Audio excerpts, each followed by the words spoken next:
Hey guys, welcome to week 4 NFL game predictions.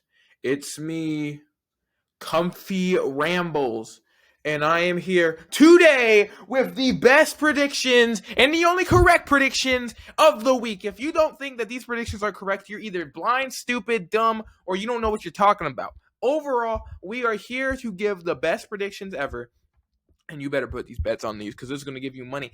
Anyway, if you watch the video and you like it, press the subscribe button, press the post notification. I'm trying to hit 100 subscribers before the NFL or college football playoffs. Anyway, let's get into the predictions. Go Ball! We're starting with the Thursday night game, the Seattle Seahawks versus the Arizona Cardinals, the Redbirds. Anyway, this is in Arizona. I am taking the better football team. I'm taking the Seattle Seahawks in this one, a win on the road against the Arizona Cardinals. They are both 2-1 starting the year. Both have a legitimate chance to win the division, but I think the Seattle Seahawks have looked noticeably better than the Arizona Cardinals. The Cardinals have looked decent at the start of most games, but sadly, they can't finish the games well. They started off 2-0, almost blew leads in both those games, but they finally caught up to them on not being able to finish games against the 49ers with multiple dumb mistakes, multiple missed throws, multiple drop passes. Legitimately, this is a team that can't finish games. So I think I'm gonna take the Seattle Seahawks, who coming off of kicking the absolute piss out of the New Orleans Saints. Like what they did last week. I really do like the Seattle Seahawks so far, and I think they're going to end up beating the Arizona Cardinals pretty badly. Give me the Seahawks. Next, we have Sunday Night Football. Not Sunday Night Football.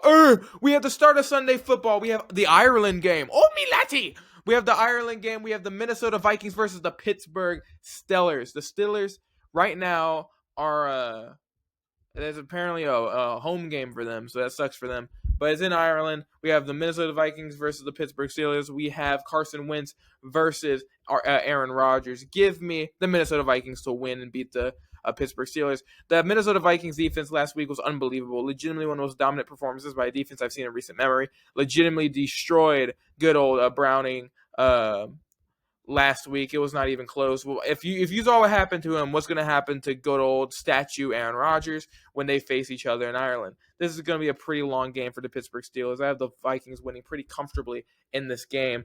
Carson Wentz, I think, is a better quarterback right now for the Vikings than J.J. McCarthy. Not saying that he's going to be better in the long run. I feel like I'm more comfortable for Carson Wentz getting the ball to his top receivers than J.J. McCarthy right now, and that's who the QB for the Minnesota Vikings are going to be. But the main X factor for the Vikings right now is the epic, beautiful Isaiah Rodgers-led defense for the Minnesota Vikings. Anyway, I have the Vikings winning. Next, on to the morning games.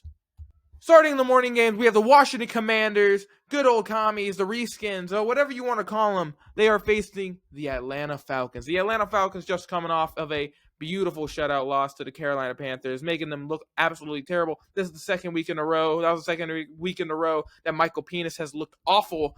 He has not looked good since the second half of the Tampa Bay Buccaneers game. Michael Penix is probably not going to perform any better against the Washington defense. This is a much better defense than the trashy Carolina Panthers defense. Michael Penix make him look like the Eagles defense. Anyway, give me Washington very comfortably. Right now, it's looking like the Falcons might actually just be a terrible football team, which is a lot of Falcons fans were not expecting or wanting. But honestly, any normal person with a brain that saw what was happening would see their height as a mediocre, possibly 7th-seed team. But this team's not looking any good. They just fired a wide receiver coach at week 3 because somebody had to go. If you're saying somebody has to go at week 3, you are in the dumps. Really in the dumps. So anyway, give me Washington to win comfortably at Atlanta. Let's move on to the next game. We have the undefeated 3-0 Los Angeles Chargers led by Justin Herbert and was looking like the best wide receiver in the league right now, Quentin, not hook hands, gloves Johnston, and he's facing now the Jackson Dart-led team, New York Giants. I am taking the Chargers. I would put money on this. This is my lock of the week. Give me them to beat and probably destroy the New York Giants. Poor Jackson Dart is going to get his career ended behind that line against a very stout Chargers defense. They're going to kill him. That's my lock of the week. Give me the Chargers to absolutely destroy the New York Giants. They looked awful last week. Granted, that was Russell Wilson. Maybe the young tandem of Dart and Scatterboo can really boost this team to maybe make it closer than it really should be. But give me the Chargers to win comfortably. Moving on to the next game. This next game, it is the boredom game of the week. This is a game that you can take the longest shit ever, a giant ass big poo poo butt uh, break in the middle of this game. You will legitimately miss nothing. It's the Tennessee Titans versus the Houston Texans. I'm gonna make this quick because I legitimately am only gonna watch this game on Red Zone. Give me the Houston Texans to win this game in a close one because I think both these teams are ass but times 5. They're awful. At least the Texans have a good defense. I mean, the Titans don't have a terrible defense, but the Texans have a legitimately like top 10 defense in the league. So give me the Texans to win this in a low scoring, boring, fucking slouch of a game. Anyway, let's move on to the next game. Let's get away from this one. Moving on, we have what I have as the underdog of the week. And what you're thinking is, don't I have something that I forgot about it. The underdog of the week. The underdog I have is the Tampa Bay Buccaneers beating the Philadelphia Eagles. If you want to know why I said that, Tampa Bay Buccaneers have beaten the Eagles 7 out of the last 8 times. They have there's a good chance Worse and Godwin comes back this game and gives them an awesome, epic chance to beat those stinky Philadelphia Eagles and go to 4-0 and become the best team in the league, and it won't even be close. The underdog pick of the week never fails. All right. Anyway, Buccaneers right now have coming off 3 straight wins with game-winning drives at the very end. This is a team, I believe, especially if Worse and Godwin comes back, even though Evans won't be playing, Egbuka is looking like the offensive rookie of the year. So I feel like they'll be fine offensively when it comes to the wide receiver room. The running back room is still very good with 2 very good running backs, and the defense has heavily improved this game. It really comes down to the O-line. Can they protect Baker Mayfield enough to be able to move the ball downfield consistently? Because the defense can stop the offense. I truly believe they can stop the Eagles' offense. Can the O-line get healthy enough, at least with just Worse, to be able to protect Baker enough to get the ball to his playmakers? We'll see, but I believe so. Give me the Tampa Bay Buccaneers to win as the underdog of the week and beat the Philadelphia Eagles and cut down the undefeated teams to like 50% and be the best team in the league. Anyway, let's move on. We are now on the New Orleans Saints versus Buffalo Bills. This one's very easy, very quick. It was between this and the Chargers game on what I think is going to be the lock of the week. Right now, the Buffalo Bills have a spread of 16.5. That's hard to actually pick. 16.5 is a very big spread, and that's why it's not my lock of the week, but I'm still picking Buffalo to win. Buffalo is a much better football team than the New Orleans Saints, but if the Seattle Seahawks can do what they did last week to New Orleans, what the fuck is Buffalo going to do to New Orleans next week? I think they're going to bend them over and spank them like a little runt. Like they're going to destroy him. They're gonna pull out the spray bottle and spray him like a little cat. Like that's what they're gonna do, and they are going to kick him like all over the field. It's not even gonna be close. The poor Saints are gonna be seeing God at the end of this game. So give me the Buffalo Bills and that robotic gazelle of a man that is Josh Allen. Anyway, let's move on to the last morning game.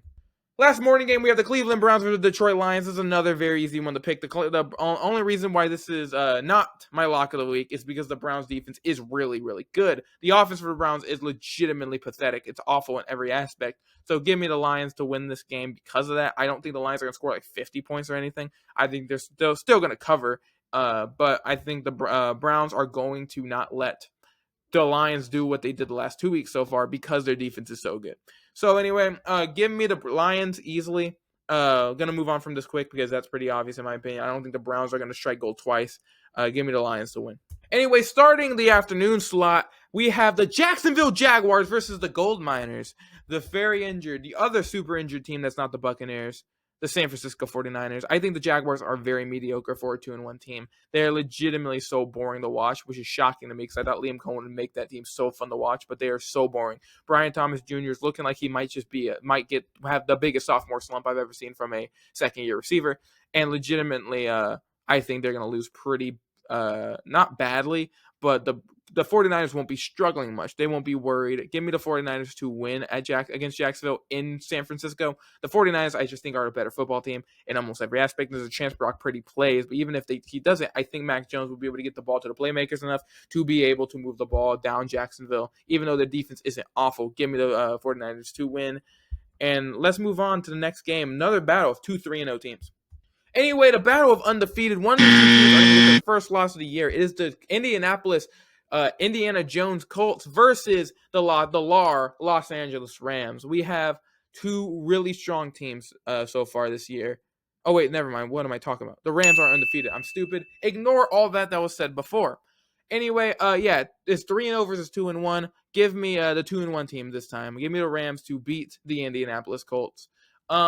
I think the Colts are good. I don't think they're frauds or anything. I just think the Rams are super good. They're going to come in hot and angry after blowing that lead to the Philadelphia Eagles. This is legitimately a very talented Rams team on both sides of the ball, and I think they'll be able to win against the Indianapolis Colts in a close game. But I give me the Rams to win. But I think both these teams are very good. Anyway, let's move on to the next game. Next game is the Bears versus the Raiders. Yeah, this game I'm gonna probably not watch at all unless it's red zone. Yeah, give me the Bears, I guess, against the Raiders. Geno Smith and the Raiders have looked awful all year. Not a single part of that team has looked very interesting. I'm obviously interested in Ashton Genty, obviously. I'm interested in all this stuff. But I think this team, a lot of people overrated this team way too much before the season because their offseason was good. I think this team is still a year or two away from actually doing anything significant in the NFL, in the AFC especially. So give me the Bears to win in a kind of boring game, but that's what these teams are going to produce unless you're against the Dallas Cowboys or whatever. But it's not the Dallas Cowboys this week against any of them. So yeah, give me the Bears to win in a boring one. Anyway, last game in the afternoon slot, we have the Baltimore Ravens versus the Kansas City Chiefs. No, if you would have told me one of these two teams would end up being 1-3 by week 5, I would think you're ridiculous. But one of these two teams are going to be 1-3 by week 5, and that is going to do some pretty big damage to the team to climb out of. But this one's very split. I really talked and wondered to myself who I'm going to pick on this game. But I'm picking the Baltimore Ravens to win. I think they're going to be pissed off from the game before against the Detroit Lions, and I think they just are a better team on one side of the ball, the offensive side of the ball. I think the Chiefs have a better defense, but the Chiefs' offense was pretty pathetic against a pretty bad Giants defense. I think the Baltimore Ravens will be able to move the ball down the field enough against Kansas City to score enough points to beat this, what I think right now is one of the worst offenses in the league and one of those boring offenses in the league in the Kansas City Chiefs. I think it's going to get better for them, but going 1-3 is a pretty bad place to start, and they would really need a lot of wins to climb out of that and not suffer, especially the fact that I think the Chargers are going to go 4-0, and the Chargers have beat them. So right now it's looking really good for the Los Angeles Chargers and really bad for the Chiefs to continue their reign of terror on that conference, but give me Baltimore to win at Kansas City. Finally, we have the Sunday slot. We have Sunday Night Football. We have the Green Bay Packers versus the Dallas Cowboys. And I'm going to make this very easy. Micah Parsons is going to get his revenge on the Dallas Cowboys. Give me the Green Bay Packers to win very easily. The Dallas Cowboys defense has made everybody on their schedule look like top-notch Super Bowl caliber offenses. And they've really only faced one Super Bowl caliber offense. So this is right now not looking good for anything when it comes to the Dallas Cowboys. Their secondary is pathetic. Trayvon Diggs is not that good. Their pass rush can't do anything. This is legitimately probably the worst defense in the league, if not one of the worst defenses in the league, and they are looking awful. The Green Bay Packers are going to have a festival against this defense, and it's not even going to be close. Give me the Packers and Micah Parsons to get his revenge, and the Packers to continue their ownership of the Dallas Cowboys. Give me Green Bay in an easy blowout. Finally is the Monday Night Football doubleheader. If I wasn't a fan, then I also like the Denver Broncos and Bo Nix, and my family weren't Broncos fans, I would not be watching any of these games because both of these are kind of snoozers. Anyway, starting off with the biggest snoozer, we have the New York Jets. Hold up. Yeah. Swirl.